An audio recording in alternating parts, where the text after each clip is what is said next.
Yes. Hi, guys.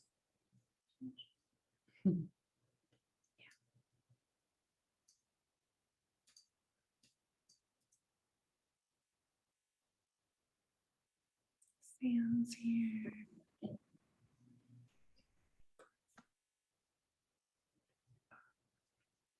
Cool.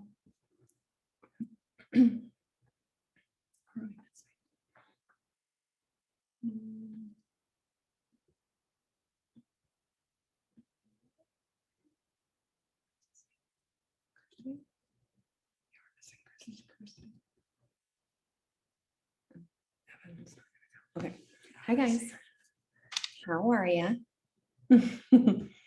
Good. Great.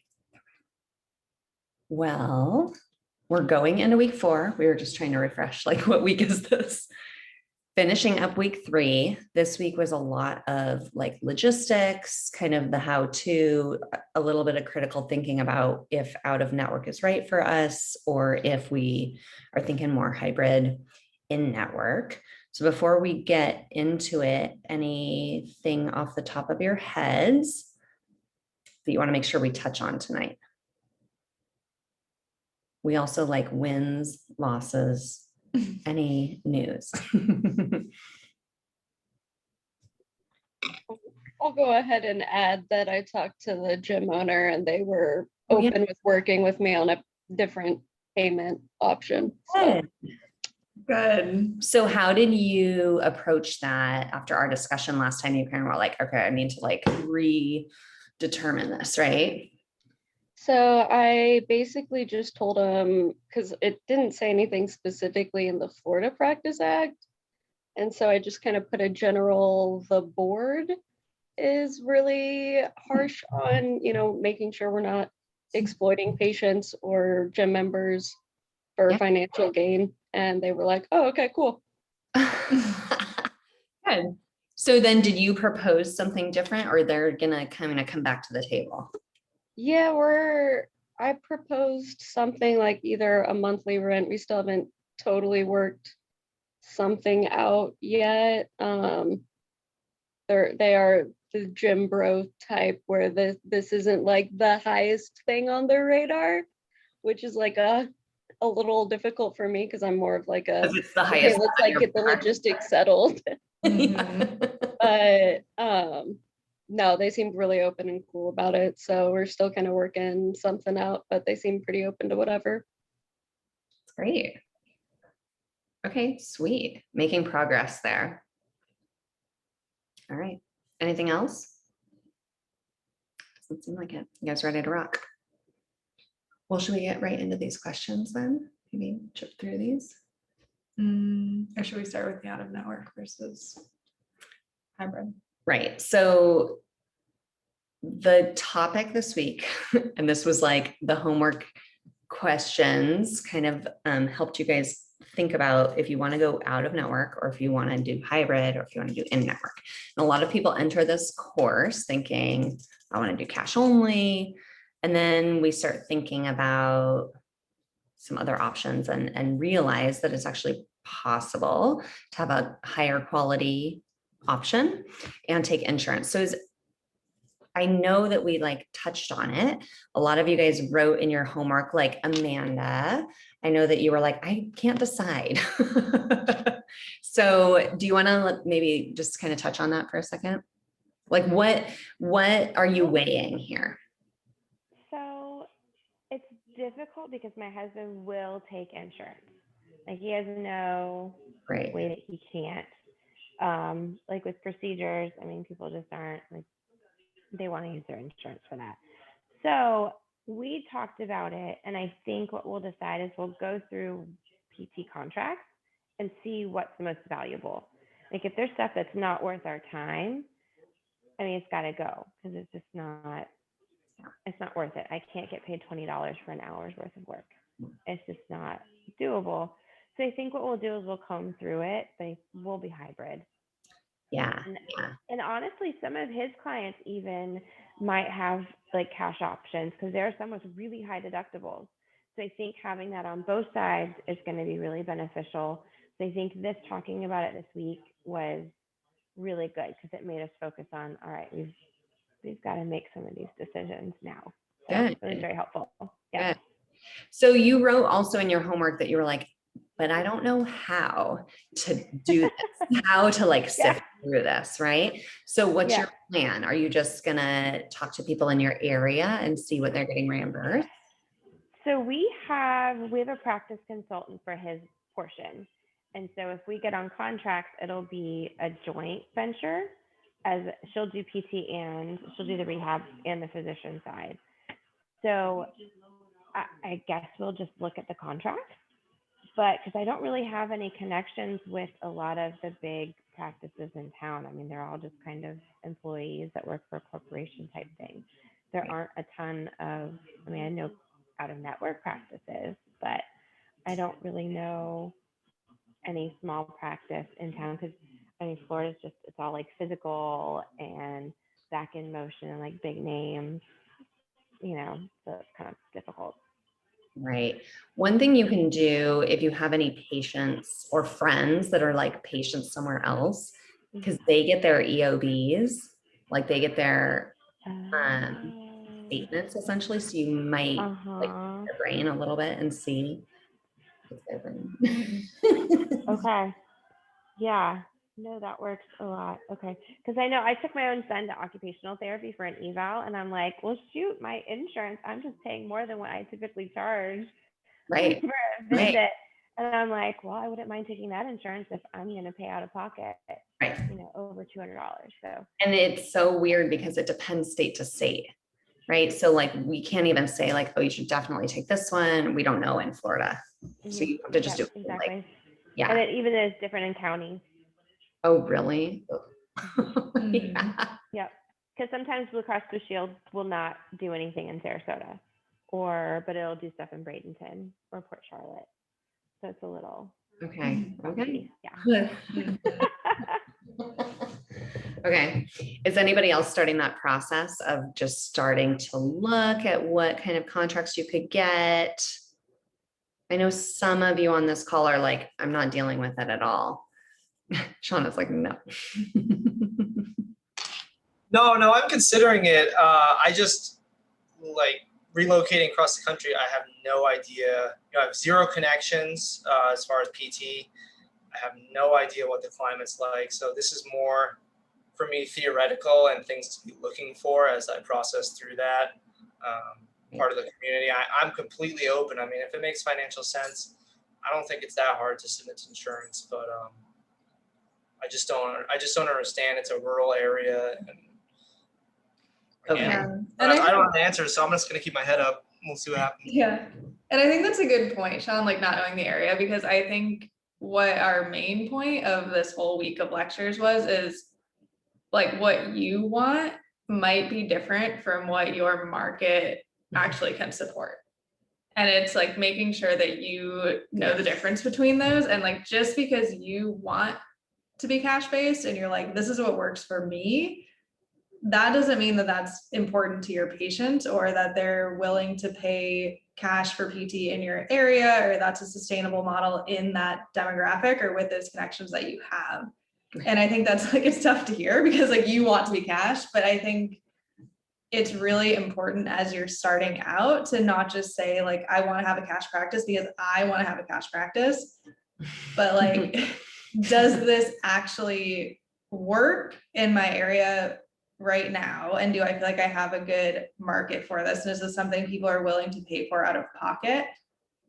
Or is this just something that I want to do? Mm-hmm. And I think that's kind of last time we talked about like, why do you want to open your own practice and what are your reasons for it? And what are your selfish reasons for doing it? And why do you want this payment model that you're talking about? And you need to make sure that that lines up with what your potential patients are ready for, right? Because like, we don't want people going in expecting that like, because I want a cash practice and I think it's the best model for them, that your patients are ready for it. And so it's like taking a lot of that feedback of like, if you're constantly getting calls of like, do you take my insurance? Do you take my insurance? Like, to us, that's kind of a sign, like maybe your market isn't ready for it yet. Like, right, if that's the only thing they can focus on and you can't even get anywhere else, like you don't need to do a better job convincing them. Like maybe you need to like Come look meet into them where they're meeting at. them where they're at, right? So I think part of it is just knowing where that middle ground is of like what you want to do and what's ideal for you. And then what does your actual demographic look like and where are they at? And I think I can appreciate that. And it's kind of like, I just want the right answer. I want to meet as many of my goals as I can. And then it's like, what's the best way to do it? And another thing that I've realized, because part of my like PT mojo is to connect with psychologists in the area and try to like cross refer and understand who's interested in pain and things like that. And what I realized is that the really sought after psychologists often start completely in network, and then over time they have a reputation, and then it's like, oh, it's $300 an hour and you can't even get on the list. So they just drop insurance contracts as they gain momentum. It is what it seems like from the outside. That's right. Playing the long game is never a bad option too. yeah, and I think that's really important to keep in mind, and like knowing how long you've been practicing in your area and what your connections are like and who you know in your community. And it's not impossible to start in network and then drop those contracts like you said, John. It's like sometimes you need that to just get patients in the door, and you're like, now I'm going to build my reputation. Yes. People know who I am, and then they start to pay cash. And even my practice at the beginning was almost 100% Blue Cross. Like as soon as I started out, it was like they didn't know who I was, but they were like, you take my insurance, you're in my CrossFit gym, and I want to see you, and now I like you and I'm going to refer my friends. But it's taken a while. Like I still have that same insurance contract, but over time my cash percentage of patients is consistently going up and going up and going up, to the point that like maybe in the future, if that makes sense for me, I might drop that contract, but there's no reason to right now. But I feel like I kind of had to earn it over time by building my reputation. Like if I had just started out being like, I'm 100% cash, I would not be where I am now. Yeah, I tried that. Yeah. We talk about that a lot, kind of like earning the ability to be fully cash. It's this ideal. And we talked about this in week 1, like we all have our own personal reasons for why it's important to us. And it's good as a group. We all just like vent. We're like, oh, we hate this. We hate paperwork. Like it's good. Like get it out. But the patients don't have those same reasons necessarily. Like in most cases, they're getting fine care and they're using their insurance. And so we, like Kate said, we need to meet them where they're at. And only when, in some cases, only when you're like really, really specialized or really, really booked out, or you've been in the area for a long time, you have a great reputation, right? Then you're like, I actually need to limit how many people come and see me. Here's a way to do that. That's one way to think about it, right? But that doesn't, I mean, we're just kind of throwing that out there as food for thought. Like, obviously, if you're like anti taking insurance contracts, like we can figure this out and we can work with it. But it is important to note, like actually, Shauna, I think it's interesting to think about your environment, because you're in Eastern Washington, right? Or Central Eastern. Yeah. And so being from Western Washington, I know that the market is like, the cash practice model is palatable to people. It's still tricky, even for people who make good money. They're like, I have great insurance, so I want to use it. So what's the feedback that you get? Or have you gotten much pushback? Like, is this something that you're facing? No, I haven't really put it out there. So, I mean, just amongst family and friends. And I've talked just a tiny bit to one of my coworkers, but other than that, I haven't talked to anyone about it. What's the vibe, do you think, though? Like, what do you suspect? Well, I guess I was just really encouraged to talk with my neighbor whose brother started his cash-based practice last May, and he's charging $150, and he's so busy that he's going to raise his rates. Great. So he is in much more of a niche. He's associated with a gym, an athletic training center here in the area. But I was very encouraged this week by your podcast, because it addressed a lot of the fears that I think I have for sure. And I was really holding back on nailing my niche, honestly, because I have a lot of experience working with work injury clients. So this is sort of a win, and maybe I'm interrupting, not at a good time. No, it's good. But I was super excited because I also have a lot of extensive pelvic floor dysfunction, men and women experience. And I was really holding back and not wanting to go down that road because, quite frankly, it is just exhausting to see those patients entirely. And it's not fun, and it will lead to burnout quickly. I've done it for years. And so that was one of the reasons that I switched to a per diem role, because it really limited my ability to see those people. I know that sounds terrible, because it's a really rewarding population. I enjoy working with them, but for days on end, and that's the only client population you're seeing, it can just be exhausting. So what my breakthrough was basically honing in on a very, very, very specific patient population within the pelvic floor dysfunction realm. And the patients that would be fun to work with are more specifically like postpartum athletes, or really anything kind of postpartum. And I think there's a huge niche for that. And I just started thinking a lot more outside the box on not just one-on-one, but setting up more of a community or like group training options, or just a lot of different things. And I have so far to go with it, but it was very exciting for me. So Yay, that's yeah. awesome. So I think that there's a market for it, to answer your Okay, original I think question. that's great. Yeah, it's good. And I think that Yes. is important. Like the more niched you are, the easier it's Yeah. going to be cash practice. Like that is Yeah. generally how it goes, is like the more specialized you are, the easier it is to go the cash route. So it's kind of knowing that, and like, do you have that ability to specialize? And if you do, then it's probably going to be easier to break into that market. And if you're just going to be general outpatient ortho, then it's worth a shot if that's what you're going for. But it's also like knowing that there might be a point where you need to pivot Yes. if it's not gaining any traction, and maybe accept that insurance contract just to get people in the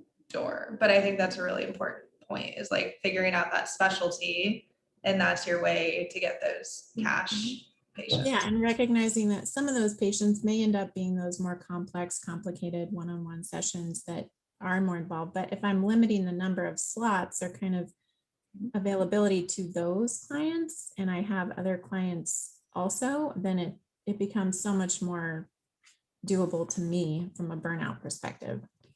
So yeah. That's good. That's great. Thanks, guys. Yeah. Okay, Emily, how about you? Where's your brain trending here? Right now, like in this moment, I just don't have the time to research what insurance contracts would be most like reward, or would like give me the most back. I could definitely see actually adding in Medicare. That might be the first one I'd do, just because like I have an interest in the older adult population. I want to see them. I do Medicare billing right now, so I understand it. I've done a bit of research, so I kind of understand the complexities with it. So like that might be the first one that I tackle when I do go full time. And I'm gonna say when to like will it into existence. Yeah. But I will do it full time eventually. But I've had a few people come to me and like, hey, do you take my insurance? And I would say I lose maybe 1 in 5 patients because they want to go somewhere to take insurance. But overall, it doesn't seem to be a huge barrier in my area. I'm not urban. I'm not super rural either, but I kind of live in a well-off county. So people here, they don't really bat an eye at spending money like that. So and you're already pretty associated with a gym space. Yeah. I'm in the gym, and it's been almost 2 years. Yeah. So I've been there almost 2 years, and, slowly working my way in and letting people know me. So I've been able to like do it as a side hustle. So I kind of like build up my reputation without needing the insurance part right now. But I could definitely see diving into the Medicare realm. That's cool. Yeah. And I think like that's a good example again of you sort of earned it within your community, right? Like it's taken time, and you're finally a couple years in at a point where you're like, I think I'm ready to jump, or I'm like, I'm pre-contemplative that I'm going to go full time here. Right. But because you like the proof of concept has happened, and it's this community is used to what your model is, right? And you've earned this reputation within those athletes, and they're referring each other, the coaches are referring to you. And so they kind of don't care. Like if you can get to a point where they're like, well, I wasn't even thinking about how to pay. Like, I know I want to see Emily. Yeah. That's really where this conversation doesn't even matter anymore. And that's kind of what we're looking for, is we don't really, patients aren't Googling like where to get physical therapy where I have to pay cash. Like they don't want to do that if they don't have to. Yeah. But if they want to see you and then they find that out, then we want that to feel okay. Yeah. And that's the last few people that have come to, the last few people that have come to me, like they haven't really asked about the insurance thing. And I'm like, I have to bring it up and like, hey, just so you're aware, like I don't have a relationship with any insurance company. You can reimburse, or you can submit for reimbursement if you want to. And they're like, yeah, sure, fine. Yeah. Okay. And I think like this just happened to me today. A person emailed through the like contact form on my website. So like, I don't know who this person is, right? She's like, I'm looking for physical therapy. Do you take my insurance? First question. Now it's really common. And I still am like, ooh, I have to answer this question. Is this going to be a deterrent? Right. And I just answer. I'm like, hey, and she had said a couple other things, like I was referred by a friend. I'm a runner. I have hip pain, like things that matter to why she's contacted us. So I kind of addressed those things first. And I was like, yep, we don't bill insurance directly. A lot of our patients who have said insurance that she had mentioned get, reimbursed partially, whatever. I just kind of said the average. And then all she wanted was information, because she just was like, okay, I'd love to come in this week. Like, I think we get in our heads that it's going to be like a big conversation. And so you always are really good about saying this, like they are literally just asking for information. Right. And if they're not, if it is becoming this big conversation, that's data for you to realize, like, am I having this conversation so many times? Like, is my community not ready for this? Because I don't actually have that conversation that often. Do I get asked the question? Yes. And I give the information, and then it's like, okay, thanks for the information. Like, I just want to make sure I bring my Alaska card so I can get points or whatever. Like, right. So I think that that's again, part of that, like earning this cash practice model. Because you want the payment to be an afterthought, where it's like, that's kind of earning it. It's like, they're like, I know I want to see Emily, and then you have this conversation. And then at the end of it, they're like, okay, well, how do I pay you? And then there's like, but they're not, that shouldn't be the first thing that you're talking about. And that's why we always tell people, like, don't advertise cash practice. Like Right. Your patient does not care about the payment model that you have. Like, they want to come in to see you because you're the best person for them, and because they know you, or they know your friend, or you work at their CrossFit gym, or whatever it is. But like, if you can get that buy-in where you're the person that they really want to see, then the payment question is just an afterthought. Like, that should not be the primary conversation that you feel like you need to have with people. It's more like, here's what I do, here's how I fit into this community, here's how I can help you. And then they need to believe that you are the best person to help them. And then after that is the payment situation. And it's kind of like, when you don't have that reputation, the cash payment model can be tricky, because like they don't have any reason to see you over the next person that takes their insurance, right? Like, if they're just Googling and looking people up and they're like, hey, Sam, like, I don't know you at all, but I saw you on Google. Can I come in and see you? And then they're like, oh, I don't take your insurance. And then they find another PT that they don't know at all. Right. And they do accept your insurance. Like, they're probably going to go to the other one, right?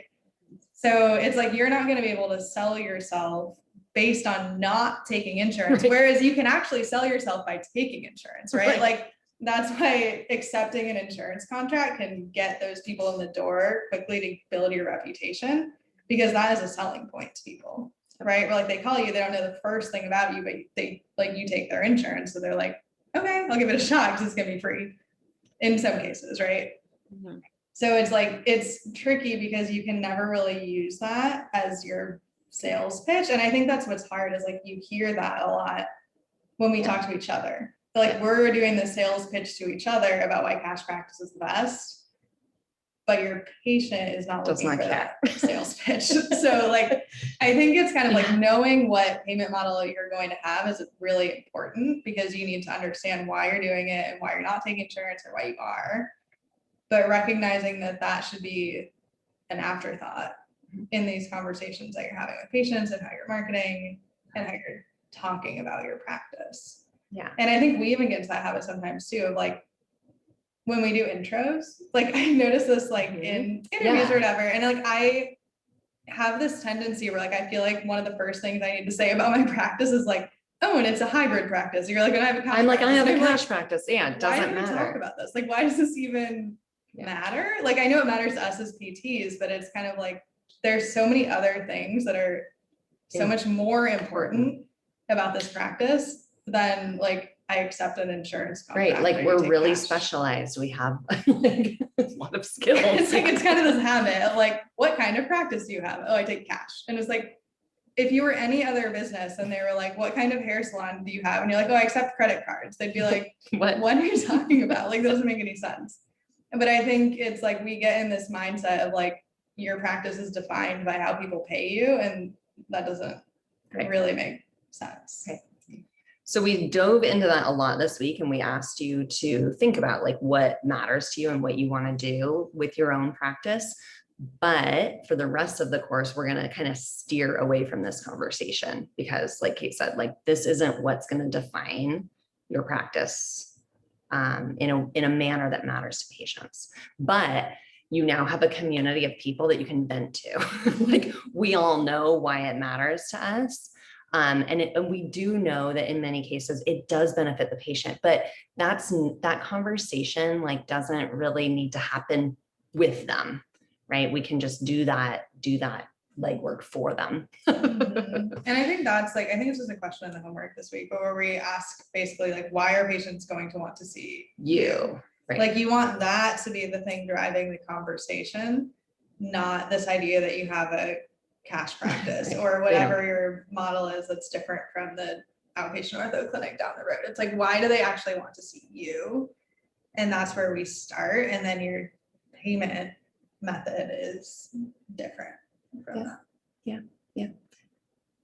And sometimes when people hear that message and realize that, they actually kind of change their mind and think, you know what, maybe I will take an insurance contract. And I think that as PTs, we owe it to each other also to not be judgy about that, right? Like, it's like, there's this stigma of, well, I'm going to be a cash practice because insurance is so awful. But taking insurance isn't the same as being a high volume corporate company that's like a mill, right? It's not the same thing. Sometimes it is, but those are two different things that have like a little bit of overlap, but they can be totally different. And so I think, again, like as you are following people on social media, like we follow each other, right? And so what we are inundated with is the message that we're actually talking to each other. We're not talking to our patients, right? And so then you're like, oh, well, insurance is really bad. It's really bad for me as a provider. It's really bad for my patient. And then it gets really like vilified, right? Mm-hmm. And then the people who are like, well, actually, I have a really high quality practice and I do take insurance contracts are like thrown out the wayside, but they actually have these like really high quality practices that we could be learning from. Right. And so we want to open up that conversation and say, like, if it works in your area, like Amanda, if you find out that there's contracts that are viable and will help you get patients in the door, cool. Our purpose here is to help the people in our community. Period. Right. That's like why we all went to PT school. If you wanted to go make a lot of money, you like went into the wrong profession. So, right. Like at the end of the day, we all just want to help our patients. And if our community dictates that we need to take Medicare, we need to take a couple insurance contracts, it's fine. And then over time, if you're like, I'm so freaking busy, or like you said, Shauna, like you don't want to see that patient population, right? You start to make yourself less accessible. And down the road, like if and when you're cash, you will then start to raise your prices, right? It's the same kind of thing. You're basically just saying like, I'm just so hard to get in with, but those people will still come. Mhm. You'll still have those people that are like, that's fine. I mean, that's just like Sean was saying, like, there's people who are like, it's gonna be $300 and you'll have to wait 4 months to get in. Cool. People will wait. Right. But it doesn't happen right away sometimes. That's the tricky Yeah. part. And I think like, so this is from, I've been reading The Lean Startup, which I don't know if any of you read it. It's actually like, it's a good book in some concepts. Boring. It's super boring. Like, don't read it cover to cover. But this one concept that they talk about is like, you can't try to solve a problem for your client that they don't know that they have. Right. And I think that's what we try to do in Cash Practice so much, where we're like, I know you have a problem. Like, you're the patient. I know your insurance is taking advantage of you. I know you have a high deductible. Like, you're trying to like convince them of this problem they have with insurance that they actually don't have, and they're not looking for that solution. And like, They have shoulder pain. we're spending so much energy convincing them that their insurance is the problem and that's why they need to see us. But that is not the problem that they're having. They're like, my shoulder hurts. Like, that's my problem. Help me. And so like, I think it gets frustrating to us. This is like our soapbox lately, but like, it's like when we focus so much on this, we're like, the problem we have as physical therapists is insurance. That is for sure a problem, right? Where we're like, I feel like I'm burned out because of these insurance companies and because of the way that it can take advantage of me at my high volume clinic, whatever it is. Like, that is for sure a problem that we have. But we spend so much energy convincing our patients that that is a problem that they have when they don't. And so like, their actual problem is their injury. And so like, we need to get the focus back on how we can help them with that and give them a good experience in our PT clinic. Because maybe that's part of their problem too. It's like they have an injury and they might have a problem with like, Or working with the aides. I was working with an aide, I was passed off, they didn't see me as a person, like all of these other things where we can give them a better experience in our PT clinic. But the patient is not associating that with this clinic accepted my insurance. So it was bad. They're like, I went to that big mill corporate clinic where I saw 8 different PTs and I was passed off all the time and I didn't get better. They're not like, I hated that I could use my insurance there. Like, that is never a thing that they think. But like, I think as PTs, we're just like, we've tied these two things together. Where it's like, I worked at this horrible mill clinic where they took insurance. And And I that's had why a terrible experience. And that's as why a they PT. treated me this way. And so I'm going to convince my patients that this model is better. So it's like, these things are distinct. And that's why we have that conversation in week 1, where it's like, we have our problem as PTs that we're trying to solve, which is like, we want to get out of this model. But we need to remember that our patients don't have that same problem. It might be connected and we might see that connection, but your patient is never going to like seek out a solution to that problem. They're just looking for a physical therapist. I'm just kidding. Actually, though. Yeah. So I think that's a really good topic to just kind of like keep bringing yourself back to as you're deciding, or down the road, if you're like, went in cash-based only, you're like, this isn't taking off. It's okay to then like reevaluate, right? It's not a failure. It doesn't mean that you're like not supposed to be a practice center. It just is, you know, maybe the community would really appreciate it if you would take their insurance. Yeah. Yeah. Okay. Any thoughts on that? Do you guys feel pressured to go out of network? I'm just curious, especially those of you in like the CrossFit realm, because that is a really, really popular model that we see in the gyms. You don't feel pressure. Sam, you don't feel pressure? No. Cool. I guess I would add that I'm a little nervous that the niche that I'll select will kind of force me into an insurance model, because to be honest, some of the folks that I see that would pay cash are a little bit too strange for me to want as a full load. And so like, I don't want to pick a like around here, there's cannabis growers and there's like this kind of alternative community, and they want like craniosacral, and they want, I don't know, essential oils. They don't want manual therapy or exercise. And, you know, like it is what it is, but they'll probably want to pay cash for me to like lay my hands on their head and turn the lights down. But I just can't go there. You know what I mean? So it's an Right. interesting concept of like maybe actually taking insurance. It's like, well, Sean, that's like, it's meeting your clients where they're at, right? So you have this opportunity to tap into this cash practice population, right? But you have to meet them where they're at and give them the product that they want to pay for, right? Because the product that you have over here, they're not interested in. So you have to take their coupon for that, right? You have to take their insurance for that. It's kind of interesting. And it's just such an interesting concept. Like in Seattle, there's all these tech people and they all have awesome benefits. Like everything's paid for, right? And they have like a $5 deductible. And so, and they all make really good money. But so many times it doesn't matter how much I'm telling them, like that I'm the specialist for them. They have awesome benefits. They want to use them.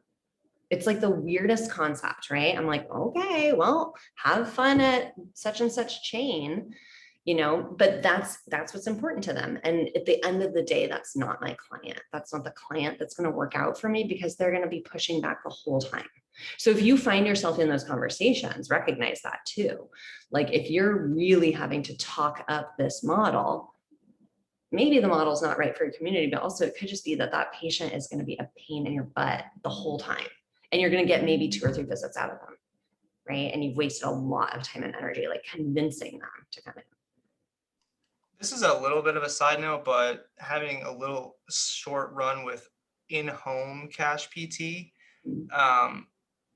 like I only did a handful of cases and the majority got really weird.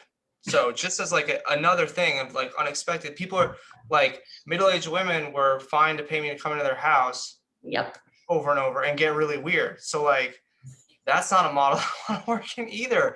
And you know, maybe it was like the law of small numbers. I just ran into a couple weird things, and that's not the majority. But you know, another person was like this massive muscle head vet, military vet that had PTSD that wanted to like kind of take the relationship to this next level of like, it was, I felt unsafe. So, you know, to pay cash. I don't know if they really, you know, do they want PT or do they want something? Okay, that's a really good question though. Mhm. Like we kind of joke about this, but it is kind of true. At some level, once you have your cash patients, they are paying you for like friendship sometimes, it feels like, right? Like I have patients who I swear I thought I would get rid of 10 years ago. They just keep coming. And it's hard because you're like, ethically, do I need to be treating this person? It's not medically necessary, right? And we have to throw all that out, because if that's They're how paying for it. they want to It's their spend their decision. money, It's their money. yes. And it's like, if you literally want me to like check your hips and like put your foot back in alignment or whatever you think I'm doing, and then we just chat and you do like 10 heel raises, and that's what you, okay, cool. Every week, fine. Right. But like, that's the question, Sean, like, do you want those clients? And for me, like I had, however it worked out, I had those clients already. And I somehow was like documenting that anyway, right? And they still kept coming. So I can't seem to get rid of them anyway. But I know, I think you might be in the same camp as me. Like they just follow sometimes. Mhm. Yeah. You can hide behind insurance a little bit. A little. You can, yeah. and I think that's what's tricky with cash is like I can't when hide. They when keep a coming. patient is willing to pay for it, they're willing to pay for it and they want to come in and they want to be on your schedule, right? It's like you don't have the insurance restriction. I have no reason to say You no. don't have a reason to say no, right? Like they're willing to pay cash and you can charge whatever rate you I can think charge it's whatever I want. and like those are the people on your schedule and it's different, right? And it's like it's deciding Yeah. what you want to do and what you're comfortable with, and you can kind of hide behind insurance sometimes. Yeah. Because otherwise the uncomfortable conversation is just like, I don't think you're appropriate for me anymore. This Right? clinic. Like I haven't, yeah. Yeah. And I've had to kick a couple people out, but it's way worse when you don't have an excuse. When you don't have a medical necessity excuse. It's horrible. Yeah. Mhm. Okay, any other thoughts on like where you're thinking in terms of cash practice or hybrid or in-network? Okay, let's Okay, get into let's some of go these to the questions. question. Yeah. I was just gonna bring up, like, I feel like, so I speak Spanish, and here in Florida, that's very needed, and I love doing it. It's part of the reason I moved down here.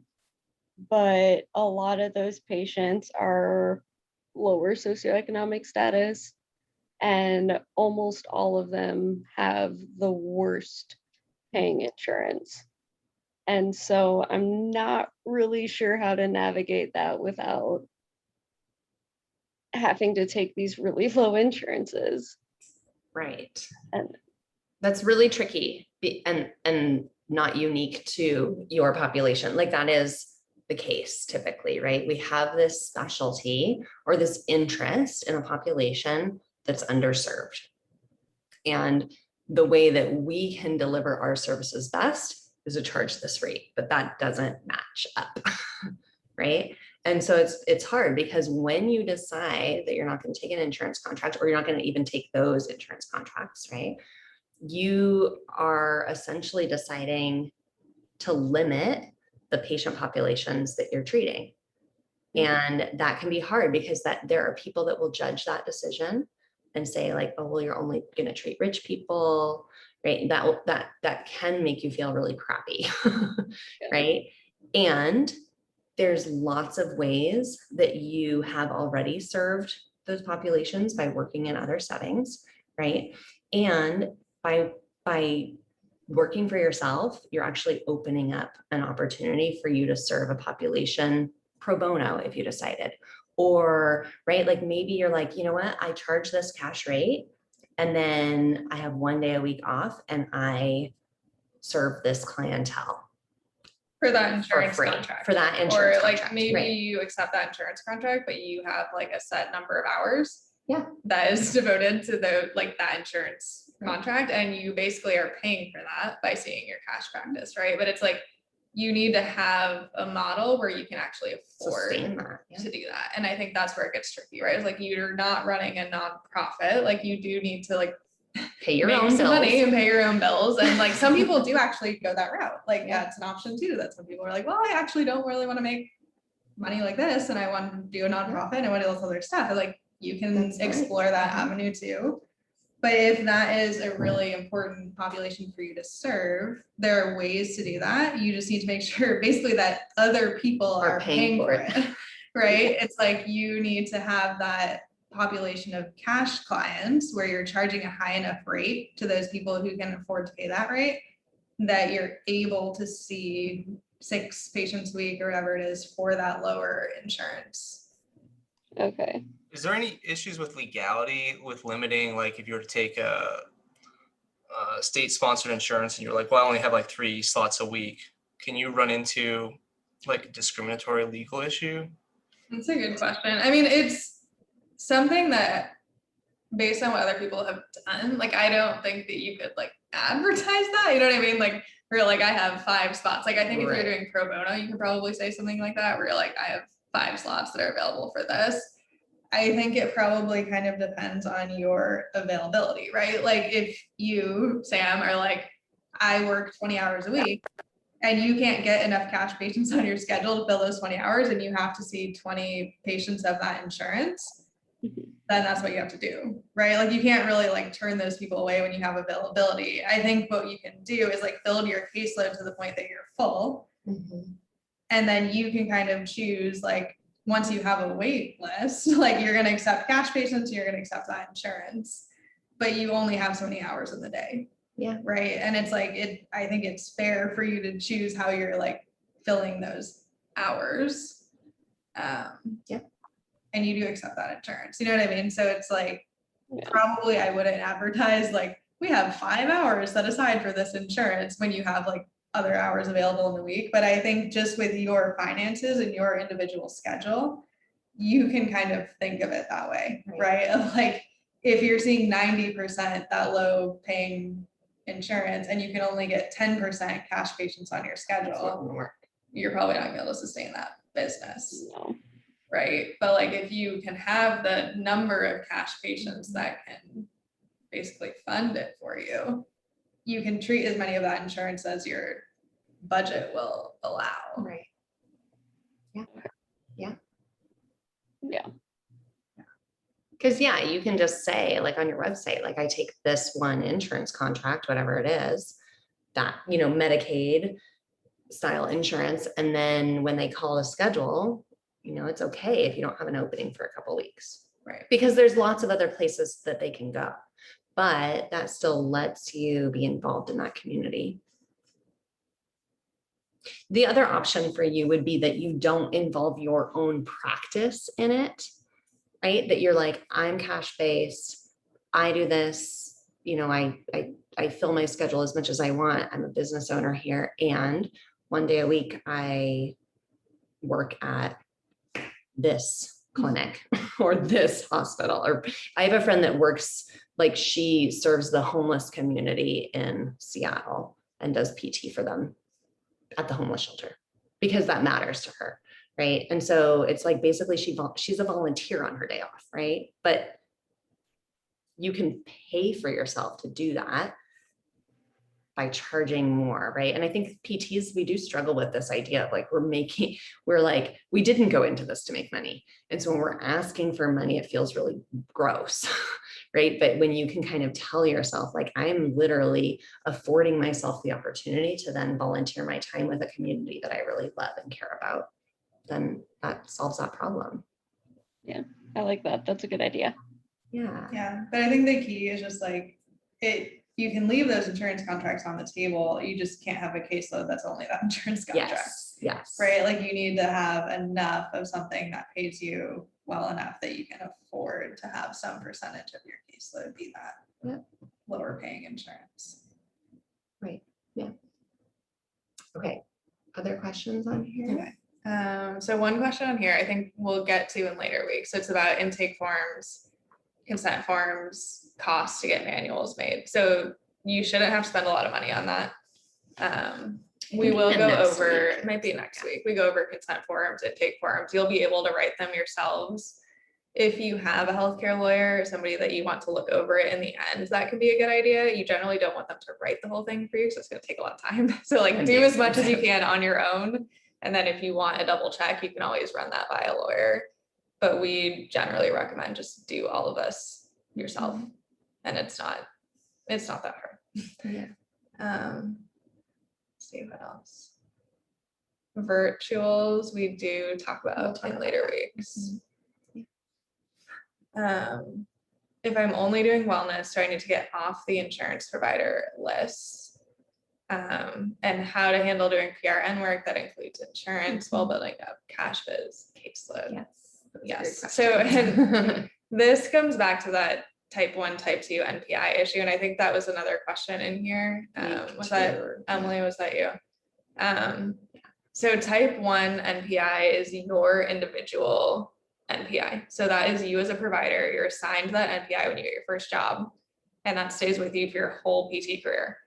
And then your type 2 NPI, you have to now get for your business. And that NPI is associated with your new company, and that stays with that company. So you as a provider have a type 1, and then type 2 associated with your company.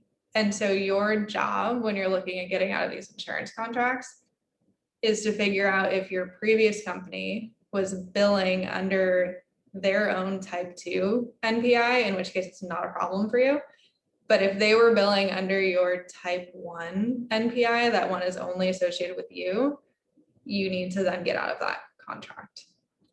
Because then you are going to this new practice and you still have this contract with the old one, and now you can't accept cash from those clients because you're billing somewhere else under your type 1 NPI. So as long as everything is done under type 2 NPIs with companies, then you're fine.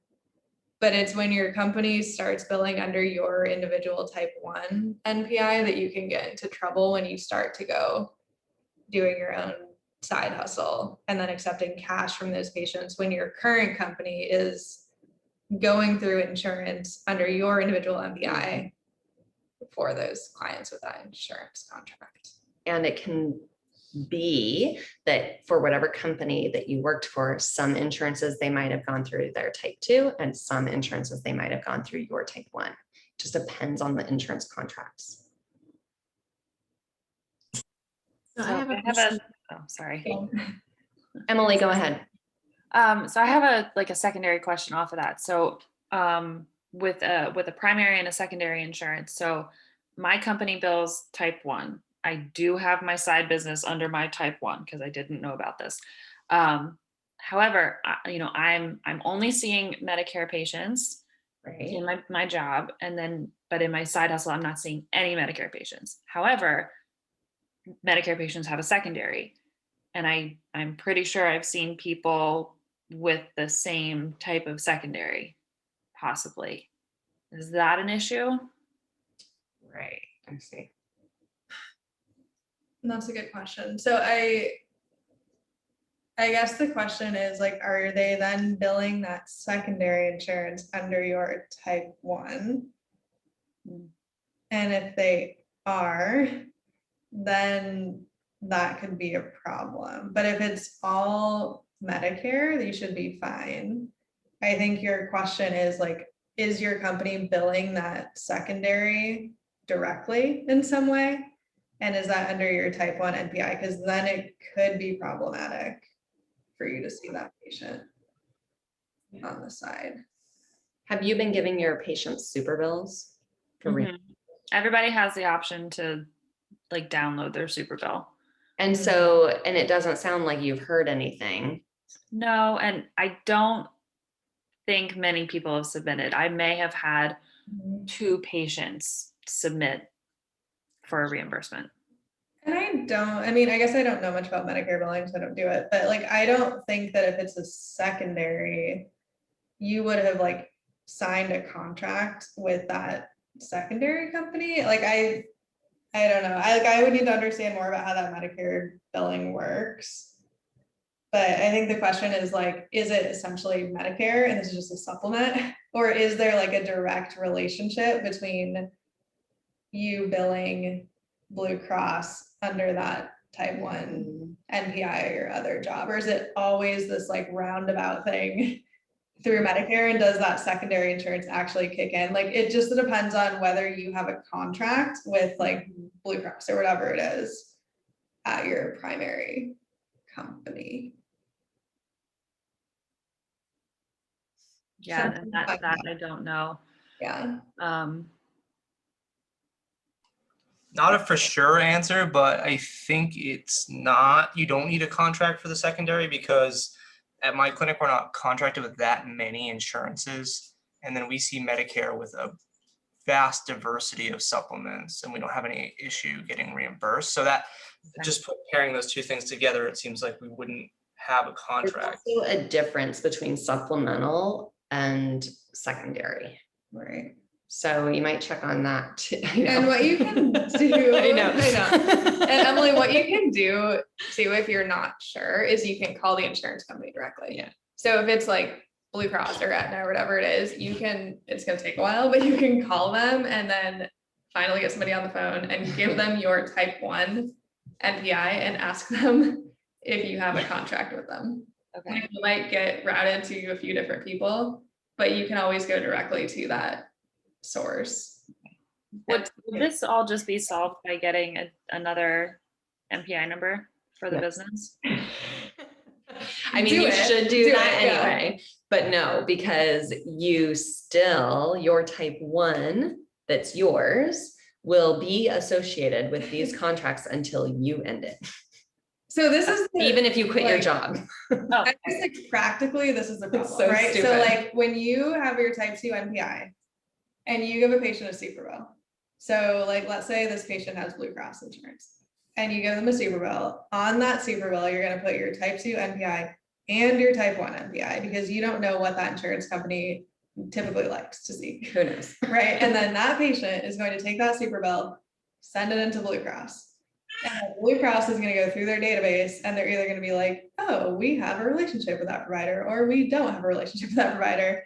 And so like, that's the step that you can get in trouble, is if you sent them a super bill that basically saying the patient paid up front, and they look you up in their database and they're like, oh, Emily under this type 1 NPI You're actually supposed to is bill contracted us. with us. Why was she charging that patient cash up front? So that is the step where you can get in trouble with that insurance company. So you should have a type 2 NPI for your new company, but it's not gonna solve the problem if you haven't gotten out of that type 1 contract, unfortunately. And so that does kind of stink if you're doing PRN somewhere and they are billing that way through like using your type 1, right? And you have your side hustle. So you may need to figure that out and change that. Commonly, a bigger company, so a hospital-based company or a big chain company, they are going to bill through their own type 2. So if you work for like a big staffing company, PRN, like CompHealth or something, you will likely not face this issue, right? You'll likely be able to be placed in some, PRN job, even an outpatient, and they'll be billing through their type 2. But you just have to check. It's just super annoying. Okay, let's just do one more because this Okay, one's I know, quick. it's quick. So this question was, do I need to know before setting up an LLC whether I will eventually have other employees? And you do not need to know that. You can just set up the LLC as it is now. Like, there is a difference if you have like a business partner, but employees, it doesn't matter. Like, you can set up your LLC not knowing whether you're going to hire in the future, and it won't be affected. And then these other questions here, posting, reposting content, we will get to that in A couple weeks. Yeah. Okay. Thanks. Good discussion tonight. Lots to consider and mull over. All right, reach out if you guys need anything this week, and we will see you. We'll send out the stuff tomorrow morning for week 4. Okay, see ya. Have a good night.